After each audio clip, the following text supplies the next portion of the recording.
կիրառումը տեսել ենք, այո, սիրով ես մի քանի մանրամասներ ներկայացնեմ։ Առաջինը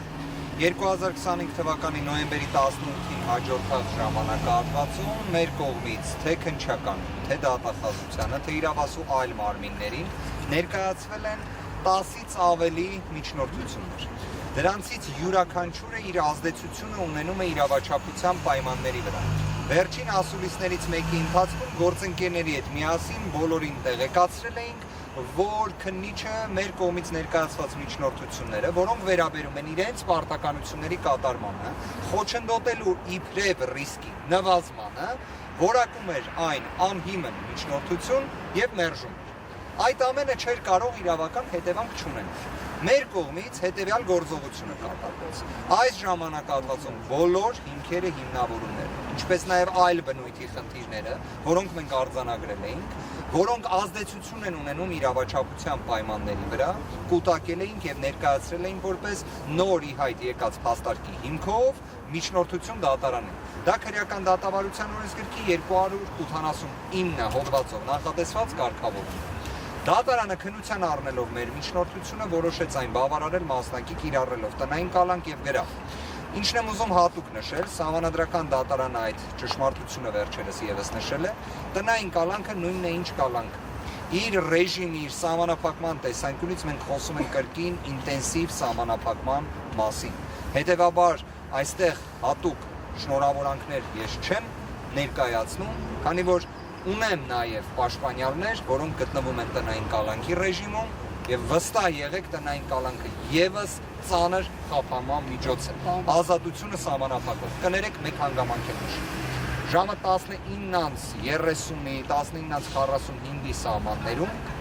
դատարանը որոշում կայացրեց կիրառելու նշված խափանման միջոցներ։ Մինչ այս պահը Սամվել Կարապետյանը չի գտնվում տնային կալանքի պայմաններում։ Դատարանը ուղիղ արձանագրել էր, որ կալանքը վերածվում է անհապաղ։ Դա իրենից ենթադրում է նիստերի դահլիճից ազատ արձակում տեղափոխում տնային կալանքի ռեժիմը։ Դա 19:45 կամ 50-ի սահմաններում։ Մոտ 3 ժամ։ Եվ այս պայմաններում մենք տեսնում ենք այս իրավիճակը։ Ինչևէ, եթե մենք համեմատում ենք, որ խոսքը գնում է 6 ամսից ավելի, շուրջ 195 օր ամենաինտենսիվ պայմաններում խափանման միջոց կալանքի մասին, իսկ Երևան կենտրոն քրեակատարողական հիմնարկում պահման պայմանների մասին, մի առանձին ասուլիսով անդրադարձ կկատարենք, որովհետև ի վերջո կարծում եմ ժամանակն է, որ դրա մասին շատ ավելի մանրամասն ներկայացվի։ Մեկ հանգամանք էլ նշեմ եւ կպատասխանեմ ձեր հարցերին, պարզապես խնդրելու եմ կարճ անդրադառնանք հարցերին։ Տեսեք, հաշվի առնելով, որ այսօր դեկտեմբերի 30 մեր հայրենակիցներից շատերը զբաղված են իրենց համար չափազանց կարևոր, քանի որ մենք բոլորս էլ հայեր ենք, իսկապես ամանորի նախաշեմը չափազանց կարևոր է։ Այդ իսկ պատճառով, քանի որ մենք գիտեինք, որ նույնիսկ մեկ գրառում եթե կատարենք դատական նիստի վերաբերյալ, մեր հայրենակիցների, մեր աջակիցների, հազարավոր մեր հայրենակիցների ներկայությունը լինելու էր դատական նիստերի դահլիճի առջև։ Մենք իսկապես ելնելով Սամվել Կարապետյանի հստակ դիրքորոշումից զերծ ենք մնացել դրանից, քանի որ չէինք ցանկանում, որ դեկտեմբերի 30-ը ինչքան էլ կարևոր է, չափազանց կարևոր է ամեն մի անձի ներկայությունը դատական նիստերի, այսպես ասած, դահլիճում գտնվելու պայմաններում, երբ իմանում ես, որ մեր հայրենակիցները դատարանի առջև են, բայց բոլոր դեպքերում զերծ մնացինք այդ իրազեկումից, իհարկե գիտակցելով, որ հնարավորություն կունենանք մանրամասն բոլոր հարցերին պատասխանել։ Հիմա լսում ենք։ Տնային կալանքը այս որոշումը ինչ է ենթադրում, արդյոք հաղորդակցության ամբողջական հետարքիր հարց եք տալիս, սահմանափակումները հաղորդակցման ինտենսիվ կերպով կիրառված են, կրկին բացառապես մերձավոր ազգականներին է վերաբերելու, եւ ըստ էության նաեւ կարծես խոսքի ազատության սահմանափակումն է նախատեսված, որի վերաբերյալ առանձին անդրադարձ կկատարենք։ Ես ակնհայտորեն եմ ասում, այստեղ